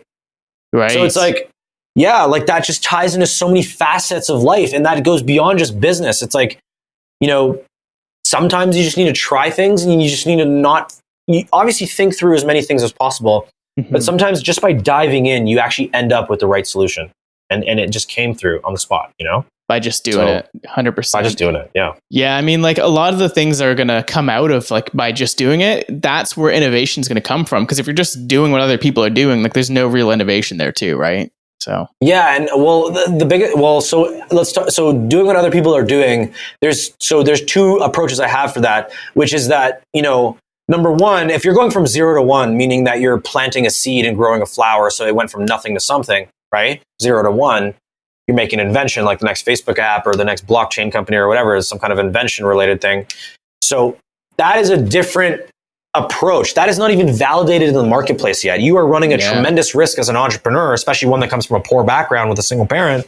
You're running a tremendous risk trying to make that massive thing in the future and raise other external capital and having no, rapport or credibility in the eyes of VCs or angels to even do that, right? So the best way to go about it is to build the validated products that are already in the marketplace, that are already something that's thriving. So other people are already doing that shit, but can you take that validated concept? Because really, it's not a question of whether it will work or not. It's a question of how many hours will it take me to do it? That's all it is. Because it's like when something's already validated in the marketplace, like a valet company or like a marketing agency, it's like, I don't need to question of whether or not I can do this. It is going to get done. It's just literally the treehouse thing. How many hours am I putting in, to build that end result, And that's what I love about my approach in entrepreneurship. And I knew this strategically actually earlier on. I wasn't going to start the next Facebook app. I only had 7 months till I had to return back to school. I wanted to dabble a little bit with something that was absolutely feasible for me, which was a valet company, right? And so it's this approach that you focus on things that you can do, number one, and you learn new shit. Like Elon Musk started 4 companies before he even started PayPal, which was his number one unicorn break that got him his money to pursue his bigger guys, right? And so that's the idea. It's like in pursuing that first business, it doesn't need to be the next Facebook app. It could be something that other people are doing, right? It could very well be something that other people are doing and it could thrive in that process. You just might want to add your own differentiation strategy to actually, you have an SVP or value proposition and, maybe add a spin to it. So for example, Modern Day Cannabis, our cannabis dispensary chain, we're actually adding a very core spin to that brand. Like no dispensaries are doing this. Like we're doing the approach of you buy trees, we plant trees. So it's like this flywheel. Yeah, it's like this flywheel of cannabis retail, legal cannabis retail that's going to quite literally blow us up just because of the intrinsic core of the brand, the differentiation strategy that other people are doing, right? It's not the first dispensary. We're not the first dispensary in Ontario. So many popping up, yeah. Right, there's so many, right? Like there's over 120 ROL holders, which are retail operators that own licenses for 75 dispensaries, just like us, right? And just in Ontario. There's over 800 dispensaries in Alberta alone. Like Ontario's behind. We have under 100 right now. Yeah, so you have a license for how many again? 75. Wow. Yeah. That's huge. I know you guys obviously planned to hit that. You guys obviously plan to hit that at a certain point. Well, we actually plan to hit half capacity and then because here's what's going to happen in the marketplace. So you have all these new market entrants, right? So saturation is eventually going to hit, in which case the AGCO, the Alcohol Gaming Commission of Ontario, is going to say, you know what, guys? There's no more new entrants into this marketplace. Only the existing ROL holders who have license capacity remaining on their license can now erect stores. That is it. And then we're done erecting stores after that. Because eventually you're going to hit that max capacity, right? With location-wise, geography-wise, right? Yeah, literally. So what's interesting is that we're going to actually leave a little bit of inventory because the value of those licenses will increase as saturation continues. And so we're gonna get on the first mover advantage of erecting roughly about 35 to 40 stores now, so we can get that cannabis brand up and running. But we're going to I don't even know if it's going to be 20% of our license capacity, 10%, 30%, 50%. I don't know how much, but definitely some of it is going to be allocated towards the eventual sale once saturation continues. because we can sell a license for like millions, man. And so it's so you'll just sell a license and they can almost like franchise that. Because it's more scarce in the marketplace, the agency will put a cap on new entrants. Now only existing entrants with existing license capacity remaining can now erect stores, right? Because that's the only inventory remaining, right? In which case I can sell that inventory because it's now more valuable in the marketplace, because now all these other competitors that hit saturation are trying to buy my shit and erect my stores, but they can't anymore, right? Because they don't have that ability. Right. And It's so literally a wall. They literally put up the wall. Yes. Closed I want to get to about 35 to about 50% implementation, potentially more. We'll see, right? And then sell like a decent chunk and just make a lump sum off. That's fucking wild. So we were just talking about that, like business being this slow, long haul versus an event, right? Liquidity event that MJ DeMarco talks about in the Millionaire Fastlane. So for you were just talking about possibly selling variants. So is that kind of what you're thinking of, like building up this thing, building up something that can be sold, and then having a liquidity event? And then what are your plans like once you do this? Or, you're building up the cannabis brand and then you're selling 1 to 10 fucking licenses and you're having these liquidity events. What are your plans with that? Yeah, so I think I like the idea of liquidity events. I like the idea of selling variance marketing potentially, or any kind of company later on. I want to reiterate that I never fall in love with ideas. I always package them so that they're ready for sale right away. Right. So when we do the modern day cannabis, we're also doing the company instruction manual. We're also doing those SOP things. Right. Because every company we build, we don't fall in love with the process or the idea. We build it according to what we're able to do and what our, optimized trial and error learnings have taught us to get to this position that we build optimal companies that are great. And so we package them in a way where if we want to sell them eventually, should we want to, we can.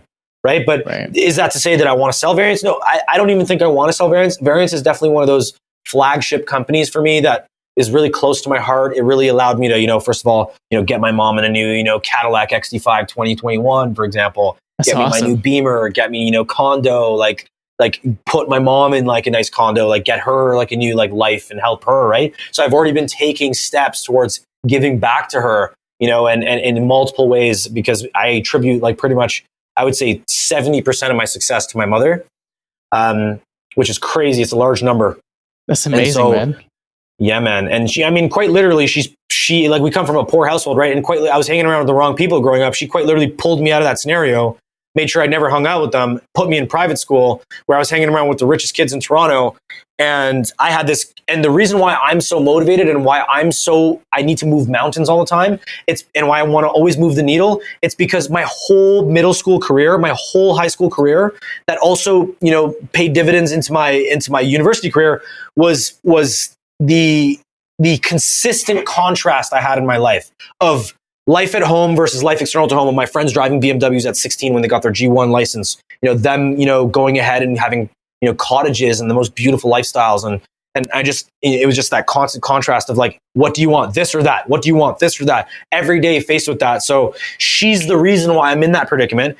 And also she's naturally always implanted that I was going to be, she always like, kind of like, made sure that, I always had this, confidence to me, right? She made sure that I was confident. She always reiterated to me, hey, you're going to be successful. You're the best. You're handsome. You're this, you're that. Your moms, right? There's such cuties, such angels, right? And so they're your biggest fan. I got my mom's name actually tatted on my right rib. So that's awesome. And a lot of the things I do is for her. And so I'm just excited at the opportunity to give back to her as fast as I can. And I'm the result of the things I've been doing, it's been awesome to be able to already be able to do some of that. So that's awesome. I'm doing it more though. Yeah, man. Thanks for sharing that story and like sharing that like deep, clearly that's like your motivation behind it. I think that's amazing that you were shown that possible lifestyle early on, because if you didn't, you wouldn't know it's even possible. So like, it's really cool that, at an early age, you're like, hey, like this is possible. And then that contrast, you said, that's another kick in the ass. Like, do you want this or do you want that? What do you want? Go for it. And then you're just like, you're given the confidence, given the means to be able to just go do it. So man, I think that can be taught to anyone, right? Like you don't have to come from the most, well-off family, whatever. Like even myself, like I've come from a bottom middle class family. Like me and my brother, like we didn't have much, like the same thing.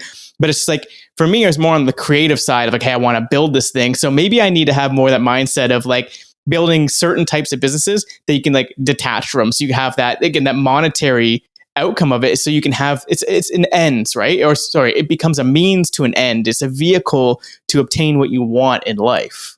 Yeah, exactly. And to your point of like the rich family thing, like one time I was a part of this program called Next 36, which is essentially like this, like it was this entrepreneur cohort program where they, help you build like a SaaS company, and then they amplify that with VC funding and whatnot and advisory. So it was like this rigorous like selection process. 2,000 people apply, only 36 people get accepted. So I ended up getting accepted to that, and there was 36 people in the room. The owner of that company, the Next 36, is actually a billionaire. So he's worth billions of dollars. What's his name again?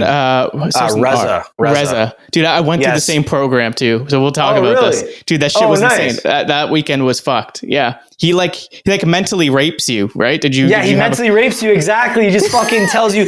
So look at his opening line. So this is what he says. So everyone's in the room. We're all going to go through this nerve-wracking process. We're all happy as fuck. And then he literally goes, everyone in the room. Doesn't even say his name yet. He's like, everyone in the room on the mic, I want to know if you've been raped, if you've had any scars in your life, if you're poor, if you have health problems, I want you to raise your hand right now. Okay.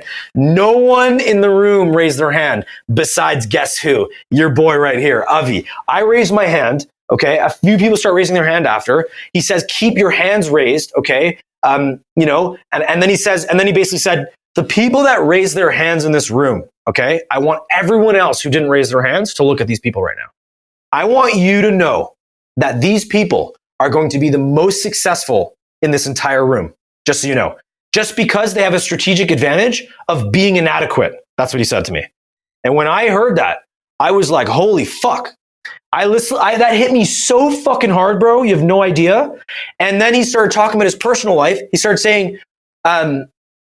saying how like he was born into this situation, immigrant family. I forget the exact specifics. I'm not going to reiterate his life story when I don't really know it to the highest degree as I used to. But he started reiterating that, and then he's a billionaire, man. Like he sold like 3 companies for hundreds of millions of dollars. Like he came from the same cloth as me, like from the mud, out the mud, And it's something where I believe truly in the bottom of my heart. Okay, I believe anyone can start a business. And anyone can be successful running a company. And the reason being is because those inadequacies should be actually your fuel to the fire. If you are inadequate, you should be on a pursuit to say, okay, let me direct this energy I feel towards this thing and overdo it. Because when you feel inadequate in a way, you try to overdo something else in life to plug in that inadequacy and make it feel good, right?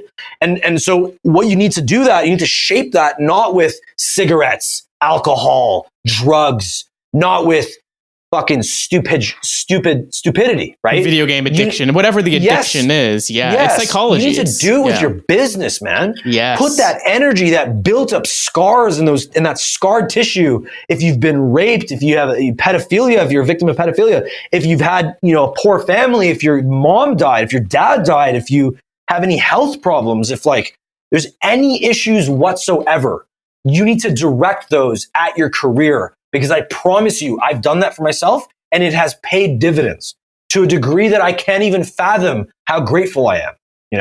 It's insane. Okay. And ever since Reza said that to me, it absolutely changed my approach on the way I portray myself even. Because I used to be a lobster in the shell. You know what I mean? I used to get dropped off by some of my friends at a fucking different house. And they were my close buddies in high school that I knew for years, and they didn't even know where I fucking lived because I lived in a 2-bedroom apartment, with my mom and my brother, and they lived in this massive house, and I just felt so inadequate. I could not allow for them to see where I truly lived, that's how fucking insecure I was. Okay. That's crazy, man. Yes. And over time, when you actually add stripes to your name and you actually build shit and you actually make money, and you actually make the impact and you get the fulfillment that you're after. And my fulfillment is proving everyone wrong, number one, outpacing all the people that had more money from you than the start, making a shit ton of money to help my mother, okay, as fast as I humanly can, and then helping as many human beings as I can. These are all my motivations, right? And so it's like at the end of the day, it's this focus that, you know what, Anyone can do it. It's just a treehouse. Stop looking at it like it's this Fortune 500 company. Stop looking at it like it's this fucking massive enterprise brand or this Facebook app or this fucking agency that, Gary Vaynerchuk's running. You're not there. Focus on the treehouse. Okay? Treehouses need wood. They need a location. They potentially need nails. They might need a screwdriver. They might need some glass if you're fancy. They might need some roof. What are those called? Shillings or whatever. Shingles, yeah. Shingles or whatever. Yeah. So that's it, man. Yep. Find out what your treehouse needs. That's it. And look at it like a fucking treehouse, not like a massive Apple headquarters. You know what I mean? Yeah. Like the architecture you're building is not the Ferrari headquarters building. That's fucking huge and looks dope. Well, when you look at all like the biggest companies right now, they were started in fucking garages. They weren't even tree houses. They were in fucking. Now, were they looking garages. at the iPhone and the fucking were they looking at all these massive new innovations they have now? When Steve Wozniak was scratching his ass in the garage with Steve Jobs, like no, they were a V1 treehouse then, and that is how you need to look at entrepreneurship. If you're not doing it in stages with a consistent optimization, you will not get to that end result of being that Ferrari headquarters or being that Apple donut shaped building or whatever. Right? Fuck, man. So, that thing's insane. But that comes years later, man. Well, dude, thanks for sharing your story. Cause that's going to help so many people. Like that's something that I think maybe early stage entrepreneurs are they're thinking about it, but definitely the people who are thinking about just getting into it. They're like, oh, I can't do this. But man. I think if they just listen to this, you fucking can. It's pretty fucking what's simple. crazy, man? I've quite literally, I've had people come up to me because I've done lots of speeches and, just speaking engagements. And I've had people come up to me and quite literally tell me, hey, you've changed my life. You've changed the way that I look at my own self. I've had multiple people DM me that. I've had multiple people say that to me in person. And that is why I even did the course. I never wanted to be one of those gurus. I never wanted to be that. I always frowned upon that shit.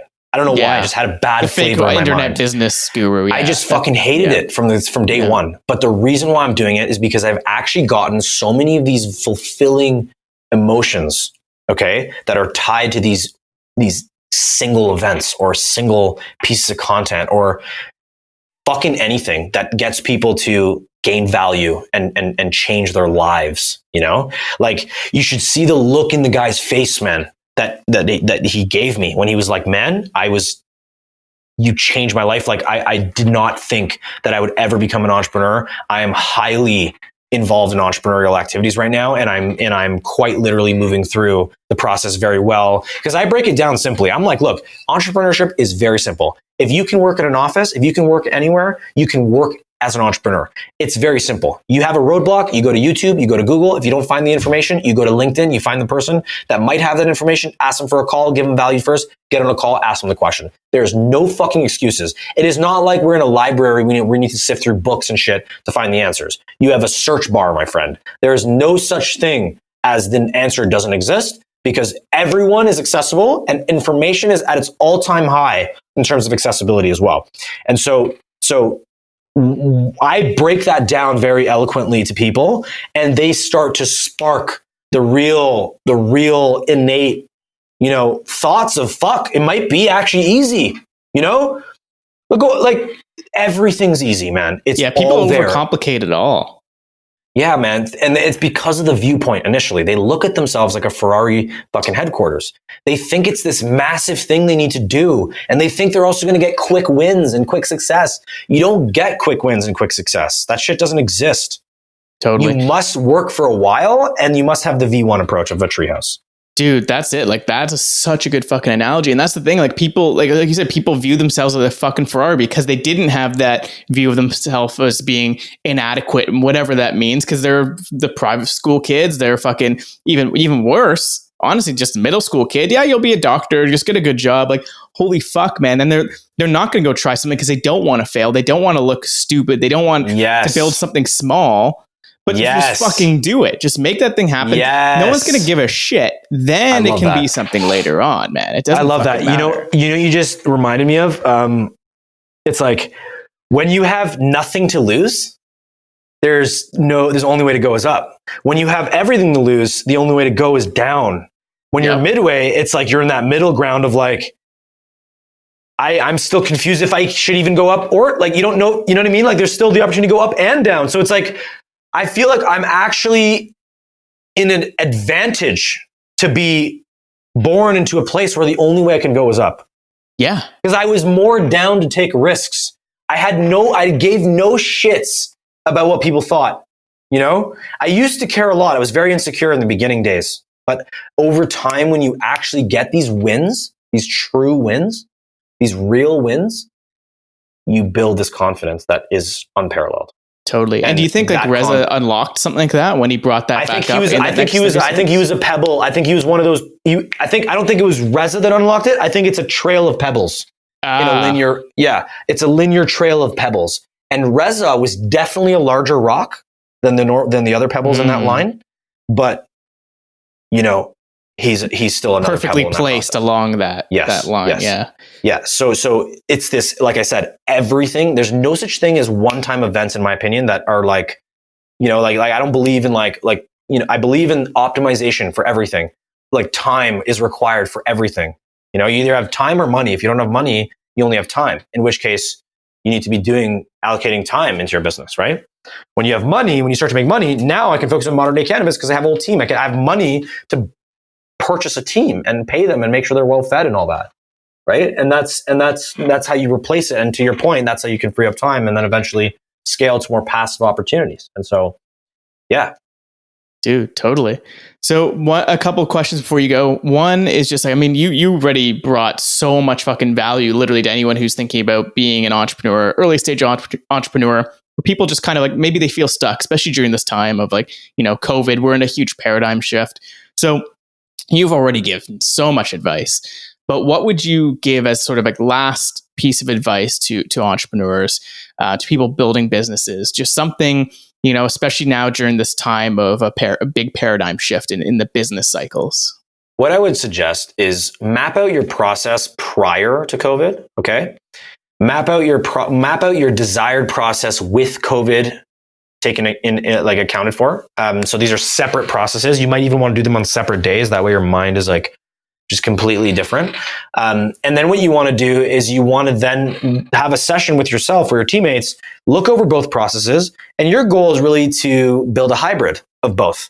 And when you can do that, and this is how we came across a lot of our action plans for our clients, right? Because at the end of the day, you need to pivot. Bottom line. If you're in an industry that's booming right now, then great, keep booming, right? If you're in an industry that's so hurt as a result of COVID, which a lot are, then you must pivot. Restaurants must offer catering now and delivery now, right? Massage therapists must offer, must try and sell, either done for you, like drive to your home massages, or they might even start to sell, massage chairs. I don't give a fuck what it is. The point is make money and pivot now, because if you're not going to pivot, you can't. And look, an action plan is an action plan. You might actually rescind that action plan after COVID subsides. No one's saying you need to permanently pivot. You might even build another business entirely as a result of that pivot and rebrand it separately as a result when COVID subsides. So my point is this. In business, you must go where the wind blows. Wherever the demand is, that's where you are, okay? And that's my philosophy, because you can monetize demand. You can easily monetize demand. That is just how the business landscape works. Obviously, if there's lots of supply, it's a little harder to do that, but that's why differentiation strategies are in place so that you can be looked as this diamond in the rough, right? Or this, rock in the sand or whatever it is, right? And the beauty is that, when you make that pivot needs to be aligned, and you might need to think outside the box for the pivot too. It's not like for example, let's use the massage example. You might have a clinic where you do massages in-house. You might have lots of clients coming in-house, but now you might say, holy shit, I can't even do massages at their homes because that just simply it's not COVID compliant or whatever. Right. In which case I need to get into a whole different industry. So let me get into massage chair e-com now. Or let me get into massage chair rentals now. Or let me get into some other complementary industry that has to do with the shit that I already know, that I already have contacts, more importantly, in business for as well, that I can get those things going. it's like you must pivot because you cannot have time go by where you don't make money. And I was telling you this earlier, man. Businesses that wait for a while to monetize, I don't believe in that shit. There is so many early ways to monetize businesses, even SaaS companies. You can monetize SaaS companies early on with just Facebook groups. Like you can literally have a Facebook group and monetize like access to a Facebook group and then like plug that revenue into like the growth of your product and like hire developers in Ukraine to like build it out off of the community revenue you're driving from this like other thing that you're doing. So like, yeah, you might not be selling the end product you're looking at building, but you're still monetizing the early stages of your entrepreneurial career so that you can fund these fucking things. Does that make sense? Totally. And I think I definitely agree with you where it's like, just like we talked about, I have another episode. You might actually really enjoy this one with Jay Visantharaj. He's from Toronto as well. He talks about this idea of like V1. So he calls it phase 1, phase 2 businesses. Phase 1 is exactly what we're talking about, like starting an agency. It's something that like you have a skill. Instead of going work for someone, start a business, and now you can have multiple clients, make way more money, and then you can systematize everything. Then you get into like the stage 2 businesses. Use the money. I think you're kind of doing this. You use the money that you get from your stage 1 and you fund stage 2. You want to build a SaaS product now. You want to do something bigger. You want to do something that's like a product. You have money to do that. Like you don't have to go and that's the bootstrap model too, right? You don't have to go and like beg and plead, for fucking investors to go invest in your thing. You have all the leverage. Yeah. So I'm actually a massive fan of two, when it comes to like new entrepreneurial entry. I believe in two main things, two big things when it comes to like new entrepreneurs. Existing entrepreneurs don't need to worry about this too much because they have money already, right? I'm saying if they're like, they've made money, right? So existing entrepreneurs who haven't made money yet, the approach is this. So you need two focuses. First one, low initial investment. That's number one. So when I started Vinicci Valet, all I needed was a fucking 1 month insurance premium, a corporation that I erected. I didn't even need the corporation realistically, but I just did it for legality reasons. $200 online. I bought a fucking valet sign for $150 that had my logo on it. And then I made all the new valet staff that I hired pay for their own uniforms because they get to keep them at the end of the day. So it was this, I had no cost. It was under $1,000 to start that business. And then I grew that business to a point where it was earning more, like a lot more. It was funding all of our operations. And then as well, with Variance, I got a logo done for $5 on Fiverr. I paid a guy on Upwork.com for $200 to build me my website initially. And then I quite literally just hit the phones. And I just cold called, got a client finally after trying to sell him. Tiny client. It was for peanuts. And took that peanuts and, started using it to like implement other new initiatives, right? And you have like 3 peanuts, then you have 5, and then holy shit, you got a peanut machine, man. Like you got a peanut machine or a jelly bean machine, whatever you want, man. Yeah. Dude, I love that. All right, so last question for you before we go, man. I love to ask this as sort of a send-off question. What's something that you're really excited about in this space, whether it's like in business, in the marketing space, or maybe just like in life in general, like something that really excites you is coming up like in the future. It could be like near future, mid or far future, just something that really excites you that's like coming on the scene. Okay. So, in terms of the marketing landscape? Could be marketing, could be in just business in general. Okay. Yeah. Well, like I see a lot of fucking industries are about to change. Okay. Tons.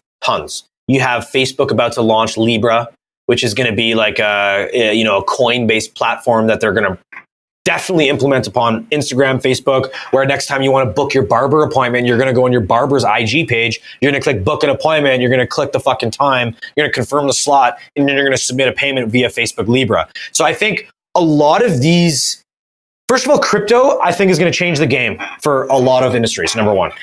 Number two, I think voice is going to change the game for a lot of industries. The ability to be in your car and say, hey Siri, add this playlist, add this song, this Spotify song to my chill playlist, right? And you know what I mean? Like just the ease of being able to use your voice is going to not only grow first of all, so many new companies are going to enter the voice space, and so many new companies are going to be using blockchain and crypto. And then as well, I see a lot of potential in the fashion industry, but specifically wearable tech. So wearable tech is, and when I say wearable tech, I don't mean Apple watches. Okay, I don't mean Samsung, like smartwatches that are clearly technology. Right. Okay. I mean subtle tech, like the Aura Ring. Yes. This is a computer that is on my ring. Okay. And it is a ring that is a ring, and it looks like a ring, and you don't think it's a computer. It's subtle wearable tech is the future of fashion. So you're going to have, very nice, subtle, like jackets that actually have innate heating capabilities, so you can heat yourself. Why do you even need to care about goose down and kill more birds when you can just have heating done automatically, right? And so my point is that that is a huge space that I think is really sexy as well. Like, but subtle tech. Like, I don't want anyone seeing wires. I don't want anyone seeing lights. I don't want anyone seeing tech, period. I just want it to be this subtle. I love that approach of like the fashionable, subtle, like classic shit with this new scale tech that leads to more utility. That is where I see the future going. And VR, like Oculus just came out, like the new one, like pre-order that shit. I just pre-ordered that shit. Like, really, you pre-ordered an Oculus Quest too? I pre-ordered it. Yes, I actually never dabbled too much with VR and AR. Like we did some AR solutions for like marketing solutions to build like their user pools and stuff. Right. But that was for like a few like SaaS companies in the space. But it wasn't like I ever like had an Oculus or ever dabbled with VR and played those games and stuff. I saw the Oculus 2. Where'd you see it, and what triggered you to I pre-order? saw it on an ad, actually. I believe it was a social ad or it was an organic post. It might have been an ad or organic post, but it was definitely on IG that I saw it. It might have been on their IG page. But I saw this like video of like, and I also went on their website and saw that video triggered me to go on their website, in which case where I looked at the types of games that you can play on the new Oculus. Crazy. Looks awesome. Dude, it's gonna be a game changer. But then, like, I just watched the Facebook Connect conference, which is like the Apple conference, which Facebook now does. Now that they bought Oculus, it's basically a wearable tech, mainly VR AR conference, and they're talking that they just said that they partnered with Ray-Ban. So next year they're gonna sell AR glasses that look like Ray-Bans. It'll be small and subtle, but it will have AR technology in it. Holy shit.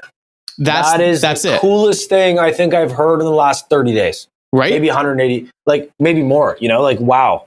Like that is so cool. Dude, between that and Apple doing it, it's quite fucking clear that we'll be wearing glasses and won't be looking down at our phones as much. Yeah. Like that's clearly. And then Google will make some kind of lens or something as well. Definitely. They'll get in there. So do you think, when you're thinking of this, do you think about that? Like when it comes to like marketing and stuff, are you kind of thinking forward of like, hey, we should be thinking about it? Or you just kind of wait, test out the market, just see where things are at, feel it out. And then like, hey, this is right. Now we jump in. So it's interesting because, you look at an entrepreneur and you think of someone who's naturally just a proactive person, right? They're proactive. That's why they're entrepreneurs. They took the proactive stance and decided to make some things happen, right? It's interesting though, because my style is also very reactive. Like I'm very reactive. I sometimes, here's my, like I was telling you, I'm an optimization guy. So I look at processes and optimize them over time. It takes me time to do it, but it happens over time. And so when I look at, planning things out crazy in head and trying to predict markets, that's great if I was trying to do a 0 to 1 idea, but I'm in a validated market that is not necessary for me to, of course, it's always nice to be ahead of the curve, but I'm more reactive in nature because my optimization process, the reason why we've been so successful so early is because our optimization process is very simple. Try something, doesn't work, don't do it anymore. Okay. Right. Try something, it works, start doing it more. And so what's interesting is that, to your point of, am I more reactive or proactive to the market? I'm actually more reactive because I still try shit as a result of those new things that pop up. And then I still have to fail and see what worked as a result, right? I'm not going to tell you that I'm going to be optimizing SEO for voice in the best capabilities. I have to get my fucking feet wet. Right. And I have to say, I have to fail. When I fail, that is when I'm going to know that I'm good at this thing and I can build a system that's evergreen. Because it's not about failing and then saying, okay, I learned from my mistake, yalla, let's move on to the next step, right? It's not like that. It's this, I failed. Now what I'm going to do is build an evergreen strategy to avoid that failure to ever happen again. And what do you do for that? Like, like that's what I was asking before about like the journaling aspect or documenting it. What do you do to make sure it doesn't happen? So yeah, it's more mapping. I would say it's more mapping, and I would say it's more trial and error. So once you find something that doesn't work, you have to say, okay, look, why did that not work? Ask your why, what, when, who. Ask these questions, and figure out the root cause of why that didn't even make sense in terms of like once you tried it and it didn't work. Why? Could it have been that it would have worked had you done something else, or had you hired an external subcontractor to do it for you? Could it have been a bad approach? Could it have been, hey, there's this one optimization technique that you could use to increase the validity of what you're doing? Like there has to be a why and a what and a who, and the picture must be painted. Once the picture's painted, you can then say, here's a way to alleviate that with Zapier, ActiveCampaign, CRMs, salespeople, service staff. Here's how to avoid that from ever happening again. That's awesome. I love that. Well, dude, if you are interested in playing around with voice tech, have you heard of an app called VoiceFlow? I have, and they were also a part of Next 36. So I believe they got funded they were tons.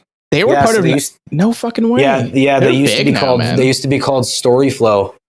And then they rebranded to VoiceFlow, which makes more sense. They're literally like the Shopify of fucking voice apps, which is awesome. Yeah, it's like the no-code tool for voice. It's pretty fucking cool. So it's an easy way to get in.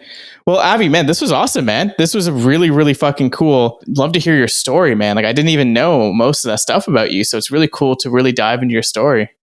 Yeah, man, I appreciate that. And you know what? Like, I had a pleasure, even just chatting with you, I learned a couple new things today, which is amazing. And really, even if one person listens to this and gains value and changes the game for them in some way, shape, or form, that is my mission accomplished, right? That is why I want to do this. One thing I'll tell you is that, look, it's absolutely been a pleasure. I love the fact that this podcast is very relaxed and also very informative. And you're a very good host. I must tell you that as well. I appreciate that, man. Great questions, great sequential order, great picture painting capabilities. You know what I mean? Like, absolutely, what a great episode. I felt amazing talking to you just now. And I also feel that if even one person gains value, I know at least one person is going to gain value from this in a big way. And in which case, it's mission accomplished for both of us. So, 100%. That's why we do this, man. Dude, thank you so much. So if people want to find you online, where can they find you? You can find me on Instagram at Avi Grondin, so AviGrondin, or you can as well reach out, on our you can just Google me and you'll be able to find, Variance Marketing, and reach out to our team if you're looking for marketing services. As well, if you're looking for my course, that is also an awesome opportunity to learn lots, and in which case you'd have to go to dealflowblueprint.com. Dude, well, I hope people check that out because I haven't gone through the free version yet. I'm going to go through that. And dude, I'll probably go through the full one because I think that's just really good. It's good tactical. Like you said, it's very tactical, but also I think it's just a good skill to have. Like if you can go through that and you learn it and then you start applying it, I feel like what you're teaching is definitely like business skills that you can take on whatever type of business you're doing. So I'm definitely going to do it, man. Yeah, you know what? It's definitely jam packed with value. And like you said, it's just 100% just tactical information, how to do this, how to do that. And it focuses on outcomes, not methods, which is awesome as well. And then the other thing is that, right now there is an early bird discount. Should people be interested, we are providing a beta user discount because the course is not fully launched yet. So we have a freebie that we launched, in which case you can go find that right now and enroll. And then, I would love to hear your thoughts as well on the course and how you felt that adds utility to you in any way, shape, or form. But just so the listeners know, it doesn't apply so much to e-com style businesses. So it's more so for people that can benefit from more calls. If you're a service business, it could be janitorial services, could be that you're a dentist selling veneers. It doesn't really matter, or your SaaS company. So it really is just, can you offer a service? If you can, this is how to optimize that end to end in the lowest cost way.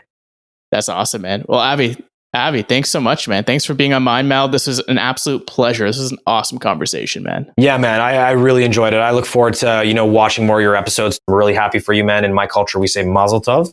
So mazel tov on your podcast. And I'm really excited for the future for you because I think this is definitely going to lead to some, newly opportunistic paths that will definitely generate utility for you in your life. So I'm excited for you, man.